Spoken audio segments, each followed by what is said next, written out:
الصلاۃ والسلام علیک یا رسول اللہ وعلی آلک و اصحابک یا حبیب اللہ۔ الحمدللہ ایک مرتبہ پھر ہم آپ کے ساتھ موجود ہیں مرحبا رمضان ٹرانسمیشن کے اندر، اور جیسا کہ آپ کے علم میں ہے کہ یہ سیگمنٹ بہت ہی مختلف سیگمنٹ ہے، علم کا خزانہ، اور ہمارے ساتھ موجود ہیں بہت ہی خوبصورت عالم دین بھی ہیں، بہت اچھی شخصیت بھی ہیں، اور میں نہایت ہی شکر گزار ہوں حضرت علامہ مولانا فیضان مدنی دامت برکاتہ العالیہ کا کہ انہوں نے اپنے قیمتی وقت میں سے ہمیں وقت عنایت فرمایا، اور عرض گزار ہوں کہ حضرت سے کہ کچھ سوالات اور کچھ گفتگو انشاءاللہ ہم کریں گے حضرت سے۔ تو حضرت سے میں عرض گزار ہوں کہ مقام مصطفیٰ صلی اللہ علیہ وآلہ وسلم پہ آپ اگر کچھ روشنی ڈالیں تو۔ الحمدللہ رب العالمین والصلاة والسلام علی سید الانبیاء والمرسلین، اما بعد فاعوذ باللہ من الشیطان الرجیم، بسم اللہ الرحمن الرحیم۔ نہایت شکر گزار ہوں میں جناب سید معیز علی شاہ صاحب اطال اللہ تعالی بقاءہ کا کہ انہوں نے اپنی اس خوبصورت ٹرانسمیشن میں مجھ فقیر کو مدعو کیا۔ اللہ رب العزت اس ٹرانسمیشن کو مزید عروج، مزید ترقیاں عطا فرمائے، آمین۔ اور ان کے جتنے بھی معاونین ہیں جو کہ علم دین کی شمع روشن کرنے کے لیے یہ محنتیں کر رہے ہیں، کاوشیں کر رہے ہیں، دعا گو ہوں اللہ تبارک و تعالی ان سب کو بھی برکتیں عطا فرمائے، اور رب العزت ان کی کاوشیں، کوششیں، محنتیں اپنی بارگاہ میں قبول فرمائے، آمین۔ نبی پاک علیہ الصلوۃ والسلام کا مقام، آقا دو جہاں صلی اللہ علیہ وسلم کا مقام، یہ وہ موضوع ہے کہ جو بالکل بھی پوشیدہ نہیں ہے کسی سے۔ الحمدللہ ہر مسلمان، بلکہ مسلمان کا بچہ یہ جانتا ہے کہ اللہ رب العزت نے تمام انبیاء میں اور تمام رسولوں میں، بلکہ تمام کائنات کے اندر اللہ نے جو بھی چیز پیدا کی، اس سب سے بڑا مقام اللہ رب العزت نے آقا دو جہاں خاتم النبیین علیہ السلام کو عطا فرمایا۔ سبحان اللہ، بے شک۔ بلکہ علماء فرماتے ہیں کہ حضور علیہ الصلوۃ والسلام کا مقام تو بہت بلند ہے۔ میرے آقا علیہ الصلوۃ والسلام اپنی قبر انور میں تشریف فرمائیں، اور حضور علیہ الصلوۃ والسلام کے جسم اطہر کا وہ حصہ جو زمین کے ساتھ مس ہے، تو زمین کا وہ حصہ بھی عرش اعلیٰ سے افضل ہے، کیونکہ اس کا تعلق، اس کا رشتہ نبی پاک علیہ الصلوۃ والسلام سے جڑ گیا، اور یہ قانون ہے اسلام کا، یا الحمدللہ عز و جل، کہ نبی پاک سے جس کا تعلق جڑ جاتا ہے تو اللہ تبارک و تعالیٰ کی بارگاہ میں وہ عام نہیں رہتی چیز، بلکہ وہ اعلیٰ سے بھی اعلیٰ ہو جاتی ہے۔ نبی پاک علیہ الصلوۃ والسلام تو وہ عظیم الشان مقام رکھتے ہیں کہ جب تک ازواج مطہرات، حضور علیہ الصلوۃ والسلام کی جو ازواج ہیں، ان کا تعلق حضور سے نہیں جڑا تھا، یہ عام عورتیں تھیں نا، لیکن جیسے ہی نبی پاک علیہ الصلوۃ والسلام سے ان کا تعلق جڑا، یہ نبی پاک کے رشتے میں آئیں، تو جیسے ہی حضور علیہ السلام نے ان سے نکاح فرمایا، اللہ تبارک و تعالیٰ قرآن میں فرماتا ہے النبی اولیٰ بالمؤمنین من انفسہم وازواجہ امہاتہم، فرمایا کہ نبی مسلمانوں کی جان سے بھی زیادہ ان کے قریب ہیں، اور نبی کی ازواج ان کی مائیں ہیں۔ ماشاءاللہ، یعنی نبی پاک سے جیسے تعلق جڑا ان ازواج کا، ان عورتوں کا، ان عظیم الشان ہستیوں کا، حضور سے جیسے تعلق جڑا تو وہ عام عورتیں نہیں رہیں، بلکہ ان کا مقام اتنا بلند ہو گیا کہ اللہ تبارک و تعالیٰ نے فرمایا وَأَزْوَاجُهُ أُمَّهَاتُهُمْ، نبی کی زوجہ ان کی ماں ہوتی ہے۔ سبحان اللہ، یہ نبی پاک علیہ الصلوۃ والسلام سے تعلق جڑنے والی چیز کی۔ بلکہ میں آپ کو ایک نقطہ بتاتا ہوں شاہ صاحب، ایک نقطے کی طرف آپ کو اشارہ کرتا ہوں۔ اللہ تبارک و تعالیٰ قرآن کریم میں ارشاد فرماتا ہے لا اقسم بہذا البلد وانت حل بہذا البلد، فرمایا کہ میں اس شہر مکہ کی قسم اٹھاتا ہوں اے محبوب اس حال میں کہ آپ اس میں تشریف فرما ہیں۔ میں سوال کرتا ہوں، نبی کریم علیہ الصلوۃ والسلام کی بات تو ہے جو اللہ تبارک و تعالیٰ نے ارشاد فرمائی، خانہ کعبہ مکے میں موجود ہے، اللہ تبارک و تعالیٰ نے یہ نہیں فرمایا کہ میں خانہ کعبہ کی قسم، خانہ کعبہ کی وجہ سے مکے کی قسم اٹھاتا ہوں، اس سرزمین کی قسم اٹھاتا ہوں، مکے کے اندر آب زمزم بھی موجود ہے، اس کی وجہ سے اللہ نے قسم نہیں اٹھائی۔ مکے کے اندر ملتزم بھی موجود ہے، اللہ نے اس کی وجہ سے قسم نہیں اٹھائی۔ مکے کے اندر صفا و مروہ کی پہاڑیاں بھی موجود ہیں، اللہ قرآن میں ان کے بارے میں فرماتا ہے ان الصفا والمروۃ من شعائر اللہ، کہ صفا اور مروہ تو اللہ کی نشانیوں میں سے، لیکن اللہ جب مکے کی قسم ارشاد فرما رہا ہے تو صفا اور مروہ کا ذکر نہیں فرما رہا۔ میں نے عرض کی مولا کہ تو مکے کی قسم ارشاد فرما رہا ہے، کیا وجہ ہے کہ مکہ اتنا بلند ہو گیا، مکے کی سرزمین اتنا مقام پا گئی کہ رب کائنات اس کی قسم ارشاد فرماتا ہے۔ اللہ نے فرمایا اس کی وجہ ملتزم نہیں ہے، اس کی وجہ حتیم نہیں ہے، اس کی وجہ خانہ کعبہ نہیں ہے، اس کی وجہ آب زمزم نہیں ہے، اس کی وجہ صفا اور مروہ کی عظیم الشان پہاڑیاں نہیں ہیں، بلکہ اس کی وجہ تو یہ ہے وانت حل بہذا البلد، مکے کی عظمت کی اس لیے ہے کہ اے محبوب آپ مکے کے اندر تشریف فرما ہے۔ سبحان اللہ، کیا بات! آپ دیکھیں مکے کو بھی اگر فضیلت ملی، مکے کو بھی اگر مقام ملا، شاہ صاحب نے کہا نا مقام مصطفیٰ کے حوالے سے بتائیں، میں تو یہ کہنا چاہتا ہوں کہ مکے کو بھی اگر مقام مل رہا ہے تو آپ غور کیجئے کہ نبی پاک کے قدموں کے صدقے مل رہا ہے۔ حضرت عمر فاروق اعظم نبی پاک علیہ السلام کی بارگاہ میں آئے، اب دیکھیں وہ کیا فرماتے ہیں۔ حضرت عمر نبی پاک علیہ السلام کی بارگاہ میں آئے، عرض کرنے لگے یا رسول اللہ آپ کا مقام اللہ کی بارگاہ میں اتنا بلند ہوا کہ اللہ رب العزت آپ کے قدموں کے نیچے آنے والی خاک کی بھی قسم ارشاد فرماتا ہے۔ کیا بات ہے، سبحان اللہ! کتنا بڑا مقام ہے حضور علیہ السلام کا۔ تو حضور کا مقام تو حضور کا مقام ہے، جو حضور سے متعلق ہو جاتی ہیں چیزیں، جو نبی پاک علیہ السلام سے تعلق جڑ جاتا ہے جن چیزوں کا، اللہ رب العزت اسے بھی بلند و بالا مقام عطا فرما دیتا ہے۔ میں آپ کو ایک اور نقطہ بیان کرتا ہوں، اشارہ دیتا ہوں، بہت مشہور صورت ہے، آپ پڑھتے ہیں سورہ رحمان، الرحمن علم القرآن خلق الانسان علمہ البیان۔ یہاں آپ غور کریں، اللہ رب العزت فرما رہا ہے الرحمن علم القرآن خلق الانسان، رحمان ہے جس نے قرآن سکھایا اور انسان کو پیدا کیا۔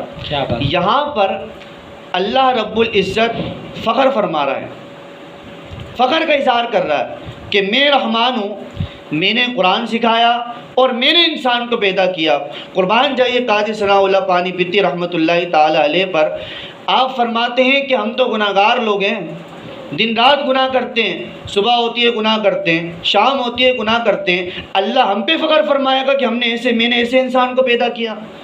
اللہ ہم پہ فخر فرمائے گا؟ ہم تو اس قابل ہی نہیں کہ اللہ رب العزت ہمارے اوپر فخر فرمائے۔ قاضی ثناء اللہ پانی پتی کے قلم نے لکھا تفسیر مظہری کے اندر، آپ فرماتے ہیں یا مراد مصطفیٰ کریم علیہ السلام کہ رحمان وہ ہستی ہے جس نے قرآن سکھایا اور انسانیت کی جان محمد مصطفیٰ کو تکلیف فرمایا۔ سبحان اللہ، سبحان اللہ، ماشاء اللہ، کیا بات! یہ اللہ تبارک و تعالیٰ نے ہمارے آقا کو مقام عطا فرمایا ہے۔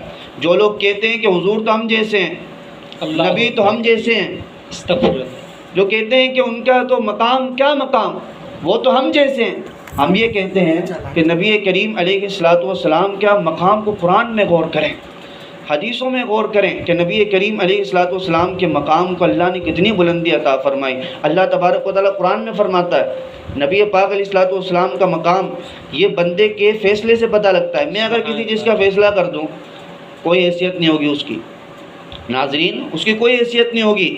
اگر کوئی گلی کے اندر بیٹھنے والا ایک انسان کوئی چیز کا فیصلہ کرتے اس کی کوئی حیثیت نہیں ہوگی، اور اگر کوئی کسی مملکت کا وزیر اعظم یا صدر یا عدلیہ کا کوئی جج ہے وہ فیصلہ کر دے اس کی حیثیت ہوگی، لیکن اللہ کی بارگاہ میں مصطفیٰ کریم کے فیصلے کی کیا حیثیت ہے، یہ آپ غور کریں۔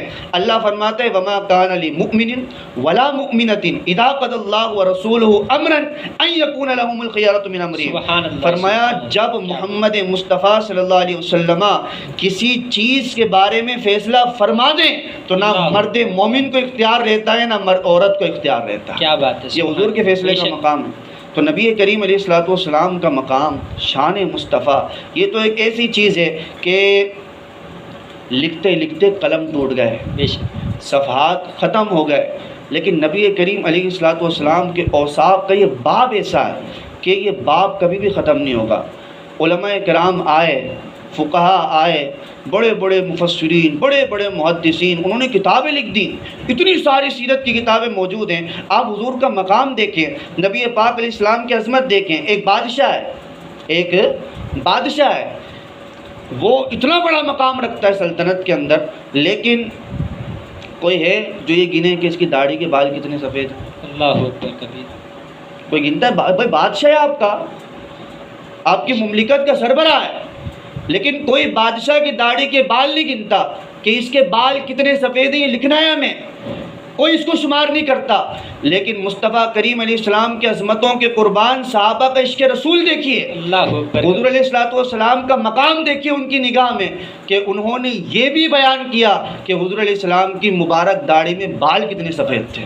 اللہ اکبر، یہ میرے حضور علیہ السلام کا مقام، یہ صحابہ کی نگاہ میں حضور علیہ السلام کا مقام ہے۔ تو قرآن کی آیتیں اگر میں بیان کرنے آپ کے سامنے بیٹھوں تو یقین کیجئے میں خدا کی عزت کی قسم کھا کے کہتا ہوں کہ پورا قرآن کا ایک ایک حرف نازل مصطفیٰ کریم علیہ السلام کی شان کے لیے ہوا ہے، آپ کی عظمتوں کے لیے نازل ہوا ہے، نبی کریم علیہ السلام کے مقام کے لیے نازل ہوا ہے۔ نبی پاک علیہ السلام کی ایک حدیث بخاری شریف میں امام بخاری رحمۃ اللہ علیہ نے روایت فرمائی، حضور علیہ السلام فرماتے ہیں انا محمد سبحان اللہ وانا احمد وانا حامد وانا الماحی الذی یمحو اللہ به الکفر وانا الحاشر الذی یحشر الناس علی قدمی۔ حضور علیہ السلام فرماتے ہیں میں محمد ہوں، میں احمد ہوں، میں حامد ہوں، میں حاشر ہوں اور میں ماحی ہوں۔ اپنا مقام حضور علیہ السلام نے بیان فرمایا۔ محمد کسے کہتے ہیں؟ صلی اللہ علیہ وسلم۔ نبی پاک کا اتنا خوبصورت نام محمد، اس کا مطلب کیا ہے؟ محمد وہ ہستی ہوتی ہے کہ جس کی بار بار تعریف کی جائے اور تعریف کرنے والا خود خالق کائنات۔ کیا بات ہے، محمد تو وہ ہستی ہوتی ہے۔ کفار نبی پاک علیہ السلام کو اللہ رب العزت نے اتنا بلند و بالا مقام عطا فرمایا، نام بھی اتنا پیارا دیا، کفار حضور علیہ السلام کی معاذ اللہ برائی کرنا چاہتے نا، توہین کرنا چاہتے، گستاخی کرنا چاہتے تھے معاذ اللہ، تو وہ حضور علیہ السلام کا نام نہیں لیتے تھے، کہتے تھے مذمم۔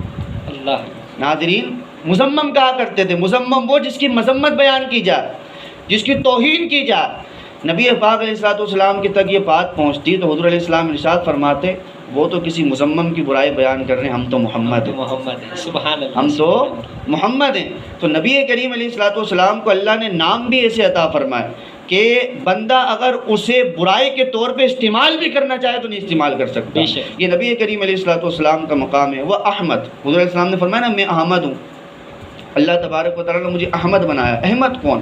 ایک تو محمد وہ جس کی اللہ تعریف بیان فرمائے، احمد وہ جو اللہ تبارک و تعالیٰ کی تعریف بیان فرمائے۔ نبی پاک علیہ السلام بروز محشر اللہ رب العزت کی ایسی تعریف بیان کریں گے نہ کسی کان نے سنی ہوگی، نہ کسی دل کے اوپر اسے خیال گزرا ہوگا۔ یہ حضور علیہ السلام کے مقام کی باتیں ہیں، یہ شان مصطفیٰ کی باتیں ہیں، اور یقین کیجئے کہ یہ خوش نصیبوں کا حصہ ہے۔ نبی کریم علیہ السلام کے عظمتوں کو بیان کرنا یہ خوش نصیبوں کا حصہ ہے۔ اللہ تبارک و تعالیٰ ان عاشقان رسول کو سلامت رکھے جو حضور علیہ السلام کی ناموس کے لیے، جو نبی کریم علیہ السلام کی عشق کے لیے تڑپتے ہیں، نبی پاک علیہ السلام کے دیدار کے لیے تڑپتے ہیں۔ الحمدللہ ہم عاشقوں کا حصہ ہے، اور ہمارے نزدیک یہ ایک ہی فیصلہ ہے کہ اللہ تبارک و تعالیٰ نے نبی کریم علیہ السلام کو اپنے بعد سب سے بڑا مقام عطا فرمایا ہے، اپنے بعد سب سے اونچا مقام عطا فرمایا ہے۔ بعد از خدا بزرگ توئی قصہ مختصر۔ بہت بڑی بات کرنے سے آپ کے سامنے قرآن کی آیتیں بیان کی جائیں، حدیثیں بیان کی جائیں، صحابہ کے اقوال بیان کی جائیں، بلکہ مفتی احمد یار خان نعیمی رحمۃ اللہ تعالیٰ علیہ نے ایک بہت پیاری روایت نقل کی۔ سبحان اللہ، میں آپ کی ٹرانسمیشن کی وساطت سے یہ لوگوں تک پہنچا دیتا ہوں۔ حضرت ابو ہریرہ جنہوں نے سب سے زیادہ حدیث روایت کی ہے، نبی پاک علیہ السلام کے صحابی، نبی کریم علیہ السلام کی بارگاہ میں آئے، اور ان کا جو حافظہ تھا نا وہ نہایت کمزور تھا، ذہن ان کا کمزور تھا۔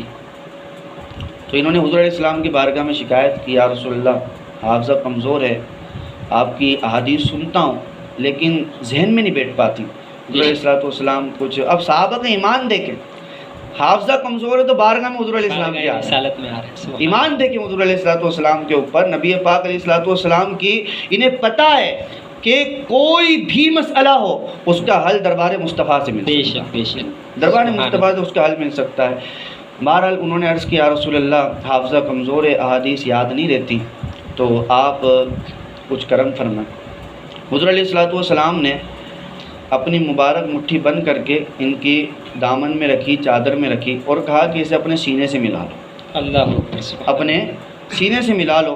انہوں نے وہ لے کر سینے سے ملا لی۔ آپ فرماتے ہیں کہ خدا کی قسم اس کے بعد سے لے کر میں حدیث تو کیا ایک بات بھی نہیں بولا۔ سبحان اللہ سبحان اللہ۔ حضرت ابو ہریرہ رضی اللہ تعالیٰ عنہ فرماتے ہیں کہ رأیت ربی عز وجل یمشی فی سکک المدینہ، فرمایا میں نے اپنے رب کو مدینے کی گلیوں میں چلتے ہوئے دیکھا۔ اللہ اکبر اللہ اکبر۔ میں نے اپنے رب کو مدینے کی گلیوں میں چلتے ہوئے دیکھا۔ جو آپ سے لوگ پوچھتے ہیں جناب کیا کہہ رہے ہیں، کیا کہہ رہے ہیں، تو آپ فرماتے رأیت محمدًا یمشی فی سکک المدینہ، میں نے محمد مصطفیٰ کو مدینے کی گلیوں میں چلتے ہوئے دیکھا۔ کیا حضور نے یہ نہیں فرمایا من رآنی فقد رأى الحق، جو میری زیارت کر لے گا، جو مجھے دیکھ لے گا، گویا اس نے حق تعالیٰ کو دیکھ لیا، اس نے رب تبارک و تعالیٰ کی زیارت کر لی۔ تو نبی پاک علیہ الصلوۃ والسلام کی شان، حضور علیہ الصلوۃ والسلام کا مقام تو کسی سے بھی پوشیدہ نہیں ہے۔ سورہ نجم آپ پڑھیں، سورہ نجم 27 پارے کے اندر مشہور صورت ہے۔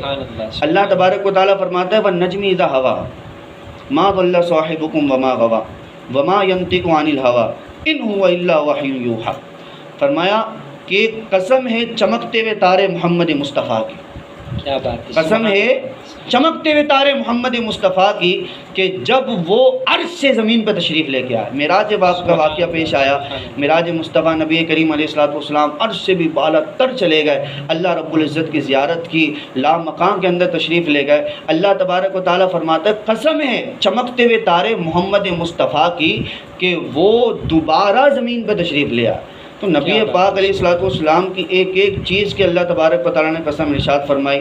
اللہ نے بہت نبی بھیجے، بہت سارے نبی بھیجے، لیکن نبی پاک کا مقام دیکھیں۔ حضور علیہ السلام جو بات کہتے ہیں نا، بات، حضور علیہ السلام جو اقوال، نبی پاک جو فرمان کہتے ہیں، اللہ تبارک و تعالیٰ فرماتے ہیں وَقِيلِهِ يَا رَبِّ إِنَّ هَؤُلَاءِ قَوْمٌ لَا يُؤْمِنُونَ، فرمایا محبوب تمہارے یہ کہنے کی قسم، تمہارے یہ کہنے کی قسم، نبی پاک اگر کچھ کہیں تو اللہ اس کی قسم ارشاد فرماتا ہے۔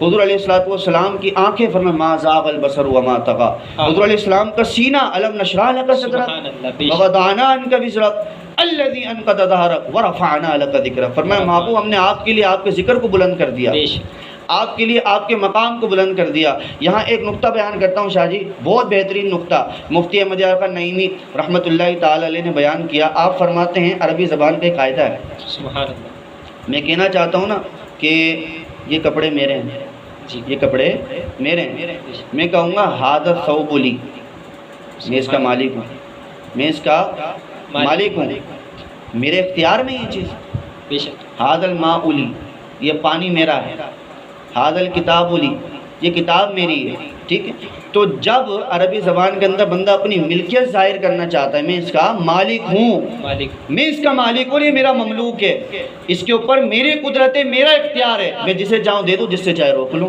تو وہاں پہ لام کا استعمال کیا جاتا ہے۔ اب یہاں غور کریں آپ، وَرَفَعْنَا لَكَ ذِكْرَكَ، کیا بات ہے، محبوب آپ کے لیے آپ کے ذکر کو بلند کر دیا۔ مفتی صاحب فرماتے ہیں کمال فرمایا، مفتی صاحب نے بہت بہترین نقطہ بیان کیا۔ آپ فرماتے ہیں کہ محبوب رفعتیں، بلندیاں، عظمتیں ہم نے آپ کے قبضے قدرت میں دے دی، آپ جسے چاہے عطا فرما دیں، جس سے چاہے روک لیں۔ سبحان اللہ۔ ابو جہل ساری عمر دیکھتا رہا، مصطفیٰ نے اسے رفعتیں نہ عطا فرمائیں، آقا کریم نے اسے رفعتیں نہ عطا فرمائیں، لیکن صدیق اکبر نے دیکھا تو اللہ تبارک و تعالیٰ کے نبی نے انہیں صدیق بنا دیا، سب سے بڑا سچا۔ حضرت عمر نے دیکھا تو انہیں فاروق بنا دیا، سب سے بڑا حق و باطل میں فرق کرنے والی ہستی۔ حضرت عثمان نے دیکھا تو اسے ذو النورین بنا دیا، اور قربان جائی علی المرتضیٰ نے دیکھا تو انہیں اسد اللہ بنا دیا، شیر خدا بنا دیا۔ یہ مصطفیٰ کریم علیہ الصلوۃ والسلام کے مقام ہے، یہ میرے آقا علیہ الصلوۃ والسلام کی شان ہے۔ اور یہ تو بیان کرتے کرتے پوری رات نکل جائے گی شاہ جی، آپ کی ٹرانسمیشن تو بہت چھوٹی ہے۔ یہ تو نبی پاک علیہ السلام کا وہ ہے، بس مقام ہے، جو میں تو گناہ گار انسان ہوں، یہ تو میرے لیے فضیلت کی بات ہے، میں حضور علیہ الصلوۃ والسلام کا مقام بیان کر رہا ہوں، لیکن میں آپ کی ٹرانسمیشن کے توسط سے ان لوگوں کو پیغام دینا چاہوں گا کہ جو لوگ کہتے ہیں نا کہ نبی پاک علیہ السلام ہم جیسے ہیں، اللہ اکبر، معاذ اللہ، ہم جیسے ہیں حضور علیہ الصلوۃ والسلام، میں ان سے کہتا ہوں کہ نبی پاک علیہ الصلوۃ والسلام تم جیسے نہیں ہو سکتے. یہ جو تم جملہ کہہ رہے ہو نا ہم جیسے ہیں، یہ جملہ کفار کہا کرتے تھے نبی کے بارے میں. کون کہتے تھے؟ کفار کہتے تھے. کفار کا اللہ نے قرآن میں قول ذکر کیا، ان ہوا الا بشر، یہ تو ایک بشر ہے. کفار نبیوں کے بارے میں کہتے تھے کہ یہ تو انسان ہے، ہم ان کی پیروی کیوں کریں؟ تم کفار کی پیروی کرنا چاہتے ہو، تم ان کی پیروی کرنا چاہتے ہو کہ جن کو اللہ تبارک و تعالی نے دنیا کے اندر گمراہ کر دیا اور جن کا ٹھکانہ جہنم کے اندر ہے. تم ان روشن ہستیوں کی پیروی کرو نا بھائی کہ جو یہ فرماتے ہیں کہ ہماری آنکھ نے مصطفیٰ کریم سے زیادہ حسین کبھی دیکھا ہی نہیں. سبحان اللہ. تو یہ فرماتے ہیں کہ جو ہماری آنکھوں نے نبی پاک علیہ الصلوۃ والسلام سے زیادہ خوبصورت زلفیں کسی کی نہیں دیکھی. تم ان ہستیوں کی پیروی کرو نا. تم کیا کافروں کے قول کو لے گئے؟ قرآن میں آیا ہے، نبی پاک علیہ السلام نے فرمایا کہ میں تم جیسا انسان ہوں. حضور نے فرمایا نا، اللہ نے فرمایا. اللہ نے ارشاد فرمایا کہ محبوب میں کہتا ہوں کہ تم ان جیسے انسان. فرمایا قل، محبوب آپ کہو. یہ حضور علیہ الصلوۃ والسلام کی عاجزی ہے. بادشاہ اپنے آپ کو گدھا کہے، بادشاہ اپنے آپ کو کہے کہ بھائی میں تو مثال کے طور پہ سگ ہوں، گدھا ہوں، کمینہ ہوں. عاجزی میں کہہ دیتے ہیں نا لوگ میں بدبخت ہوں. اب ایک رعایا کا انسان کھڑا ہو جائے، کیا کھڑا ہو جائے اور یہ الفاظ ان کو کہے، کیا ہو گئی؟ گستاخی نہیں ہوگی؟ جی بالکل گستاخی ہوگی. تو میں یہ مثال اس کی طرف نہیں لے کے جا رہا، معذرت، یہ بلا تمثیل میں بیان کرنا چاہ رہا ہوں. یہ اس طرف نہیں، بلا تمثیل بیان کرنا چاہ رہا ہوں کہ نبی پاک علیہ السلام اپنے بارے میں کچھ بھی کہیں کہ میں تمہارے جیسا انسان ہوں. ہم بھی مانتے ہیں کہ حضور علیہ الصلوۃ والسلام بشر ہیں، لیکن حضور علیہ السلام کی بشریت ہمارے جیسے نہیں ہے. وہ سب سے اعلیٰ بشر ہے، وہ سب سے افضل بشر ہیں. ہم ادنا بشر ہیں. ہماری اوقات کیا ہے؟ نبی پاک علیہ الصلوۃ والسلام کی بشریت پہ کون کلام کر سکتا ہے؟ جو نبی پاک کو بشر نہ مانے وہ کافر ہے. ہمارے علماء نے متفقہ فیصلہ دیا، جو حضور کو بشر نہ مانے وہ کافر ہے، لیکن اپنے جیسا بشر ماننے کی پھر بھی اجازت نہیں. ان کی بشریت سب سے اعلیٰ ہے. یہ مصطفیٰ کریم علیہ السلام کے آقا دو جہاں خاتم النبیین صلی اللہ علیہ وسلم کی شان کے حوالے سے میں نے چند گفتگو کی ہے. قرآن کی آیتیں تو بھری پڑی ہیں، احادیث کریمہ بھی بھری پڑی ہیں. اللہ رب العزت یہ جو چند باتیں کی ہیں آپ کے سینوں میں محفوظ فرمائے، مجھے بھی اس کی برکت عطا فرمائے. جی شاہ ماشاء اللہ، سبحان اللہ. بہت ہی خوبصورت انداز میں مقام مصطفیٰ صلی اللہ علیہ وآلہ وسلم بیان کر رہے تھے اور بہت ہی اچھے یعنی پوائنٹ سے آگاہ کیا ہے ہم سب کو. اللہ کریم سے دعا ہے کہ اللہ کریم جو کچھ بھی سنا ہے اس پر عمل کی توفیق عطا فرمائیں. آپ کہیں جائیے گا نہیں، انشاءاللہ کچھ دیر بعد آپ سے ملتے ہیں مرحبا رمضان ٹرانسمیشن کے اندر. السلام علیکم ورحمۃ اللہ وبرکاتہ.